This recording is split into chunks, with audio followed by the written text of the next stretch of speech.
स्वागत है आप सभी का आपके अपने चैनल एकलव्य एजुकेशन सेंटर की इस नए वीडियो में।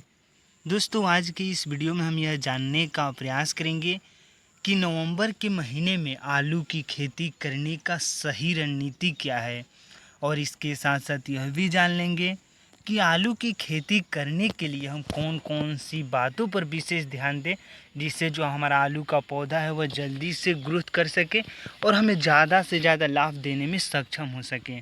और इसके साथ साथ यह भी जान लेंगे कि हम अपने आलू की फसल में कौन कौन से खादों का प्रयोग करें, कौन कौन से दवाओं का स्प्रे करें, जिससे जो हमारा आलू का पौधा है उसमें ज़्यादा से ज़्यादा पैदावार देने की क्षमताएं बढ़ सकें।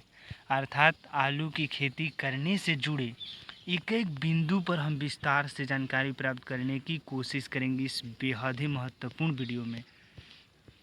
तो चलिए इस वीडियो की शुरुआत करते हैं। जैसा कि आप जानते हैं कि आलू की खेती करके निश्चित तौर पर हम 2 से 3 महीने के अंतर्गत में आलू की फसल से लाभ प्राप्त करने में सफल हो सकते हैं। लेकिन अपने आलू की फसल से ज़्यादा लाभ प्राप्त करने में सफल तभी हो पाएंगे जब हम सही रणनीति के साथ सही टेक्निक का प्रयोग करके और सही समय पर आलू की खेती करेंगे। तो आइए सबसे पहले समझते हैं कि आलू की खेती करने का सही रणनीति क्या है। यानी आलू की खेती करने का सही रणनीति यही है कि जब आलू की एक पौधे से दूसरे पौधे की दूरी पर हमें विशेष ध्यान देना होगा। यानी आप देख पा रहे हैं कि आलू का एक पौधा यहाँ पर है तो दूसरा पौधा यहाँ पर है, तो इस तरह से लगभग 10 से 12 सेंटीमीटर की दूरी होनी चाहिए। यानी आलू के एक पौधे से दूसरे पौधे की जो दूरी होती है वो 10 से 12 सेंटीमीटर की रखनी चाहिए।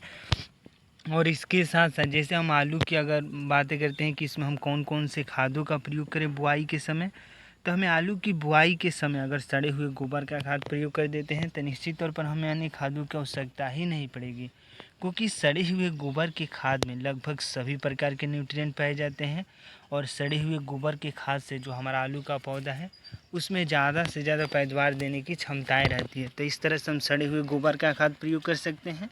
और इसके साथ साथ हम डीएपी का प्रयोग कर सकते हैं, एनपीके का प्रयोग कर सकते हैं। तो इस तरह से तमाम खादों का प्रयोग करके निश्चित तौर पर हम अपने आलू की फसल से कम लागत में कम समय में ज़्यादा से ज़्यादा लाभ प्राप्त करने में सफल हो सकते हैं। और इसके साथ साथ यह भी ध्यान में रखना होगा कि जैसे ही ठंडी के मौसम में ये जो आलू की पत्तियां है पूरी तरीक़ों से सूखने लगती है, क्योंकि ठंडी की वजह से पत्तियां पूरी तरीक़ों से सर्वाइव नहीं कर पाती है। तो इस तरह से हमें अच्छे तरीक़ों से इस पर छिड़काव भी करना होगा। यानी छिड़काव करना हमारे लिए बेहद ही ज़रूरी है, यानी समय समय से छिड़काव करना है। और छिड़काव करते समय यह विशेष ध्यान में रखना होगा कि केवल सुबह के समय में छिड़काव करना है। यानी लगभग 10 से 12 बजे के अंतर्गत में हमें छिड़काव कर देना है अपने आलू की फसल में। और इसके साथ साथ हमें समय समय से इसकी सिंचाई भी करते रहना है। यानी अगर सिंचाई करते रहेंगे तो जो हमारा आलू का पौधा है वह जल्दी से ग्रोथ कर सकेगा और उसमें ज़्यादा से ज़्यादा पैदावार देने की क्षमताएं भी बढ़ सकेंगी।